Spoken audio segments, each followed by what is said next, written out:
শীতের রাতে গল্পটি শুনলে হয়ে যাবে।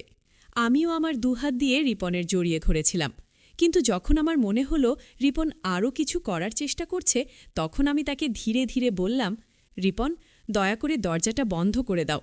আমার কথা শুনে রিপন হেসে বলল, এখন এখানে কে আসবে? আমি ধীরে হেসে বললাম, তবুও তুমি দরজা বন্ধ করে দাও না প্লিজ। রিপন আমাকে ছেড়ে দিল এবং দরজা বন্ধ করতে গেল। ফিরে এসে সে আবার আমাকে তার দিকে টেনে নিল।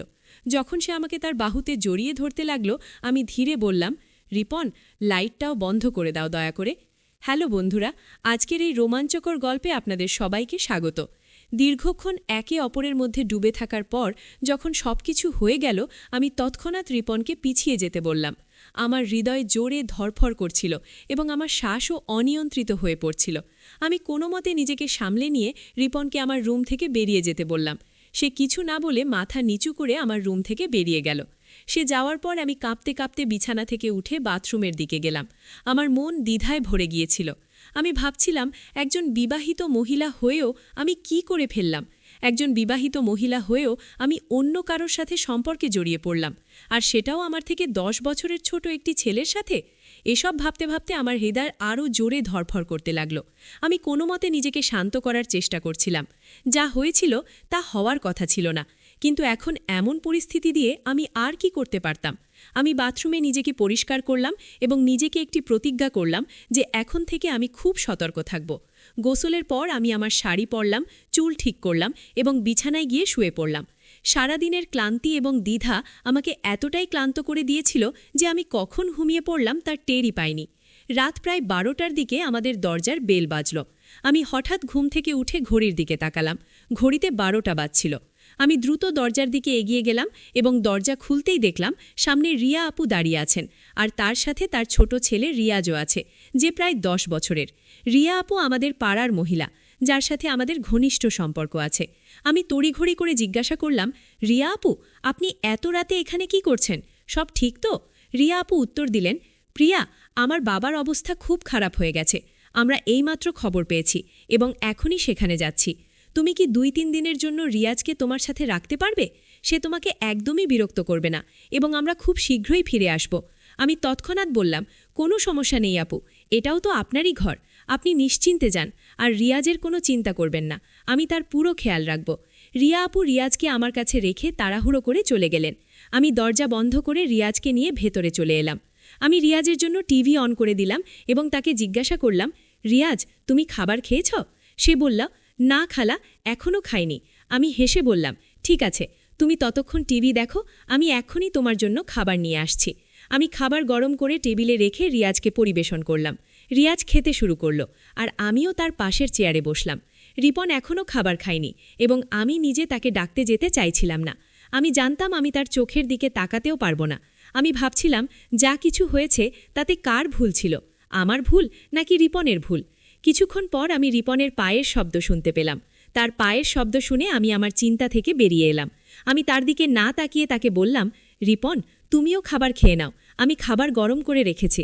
সে আমার পাশের চেয়ারে বসল এবং চুপচাপ খেতে শুরু করল। আমিও খাচ্ছিলাম, কিন্তু আমার চোখ বারবার রিপনের দিকে যাচ্ছিল।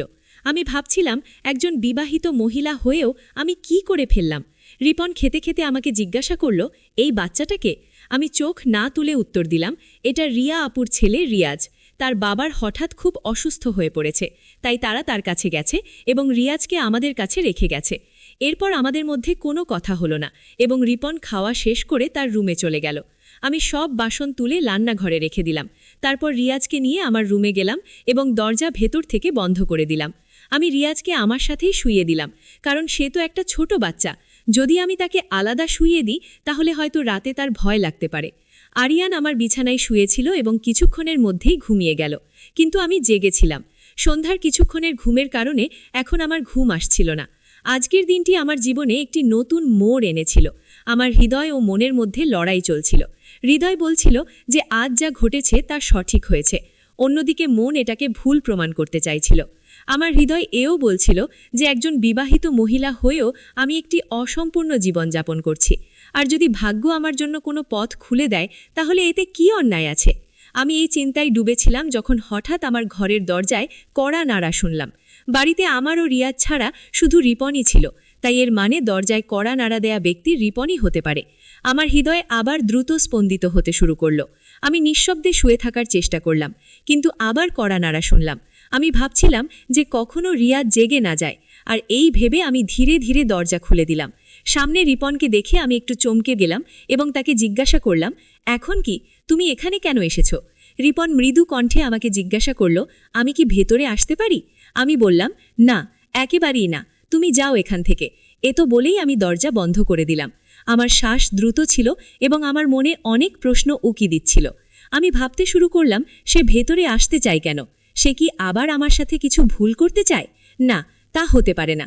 রিয়াজও তো আমার ঘরে আছে, আর একবার যে ভুল আমি করেছি তা আমি দ্বিতীয়বার করব না।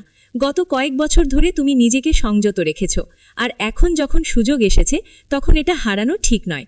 জীবন এমন সুযোগ বারবার দেয় না। আমি বিছানায় বসে এই চিন্তায় ডুবে গিয়েছিলাম যে যদি সুযোগ এসেছে তবে কি এটা ছেড়ে দেওয়া হবে? রিপন তো এখনও তরুণ, তার জীবনে এমন সুযোগ আরও আসবে, কিন্তু আমার জন্য আমার কাছে শুধু এই একটি সুযোগ আছে। আমার কি নিজের জীবনযাপন করার অধিকার নেই? আমি এই চিন্তায় জড়িয়ে পড়েছিলাম। আমার হৃদয় ও মনের মধ্যে যুদ্ধ চলছিল। শেষ পর্যন্ত আমার মনের কণ্ঠ আমার হৃদয়ের কণ্ঠকে পরাজিত করল।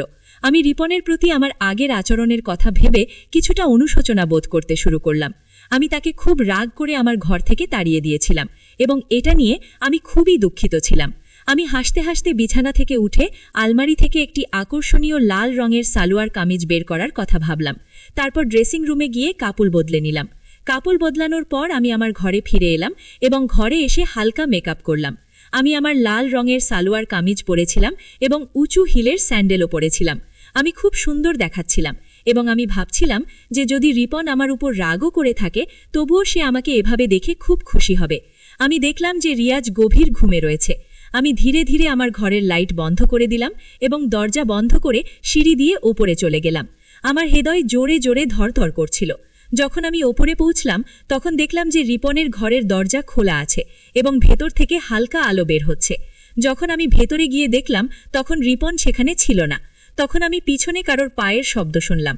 যখন আমি পিছনে ফিরে তাকালাম সেখানে রিপন দাঁড়িয়েছিল। যখন রিপন আমার কাছে এলো আমি সংকোচ বোধ করে জিজ্ঞাসা করলাম, তুমি এখনও ঘুমাওনি কেন? রিপন এগিয়ে এসে আমার একটি হাত তার হাতে নিল। তার নিকটবর্তী হওয়ায় আমার হৃদয়ের স্পন্দন আরও বেড়ে গেল। রিপন হেসে বলল, আমার বিশ্বাস ছিল যে তুমি অবশ্যই আমার কাছে আসবে। এ তো বলেই সে আমাকে তার দিকে টেনে নিল। আমি কোনো প্রতিরোধ ছাড়াই তার কাছে চলে গেলাম। রিপন আমাকে তার বাহুতে জড়িয়ে ধরল এবং এই নিকটবর্তিতায় আমি একটি অদ্ভুত শান্তি অনুভব করছিলাম।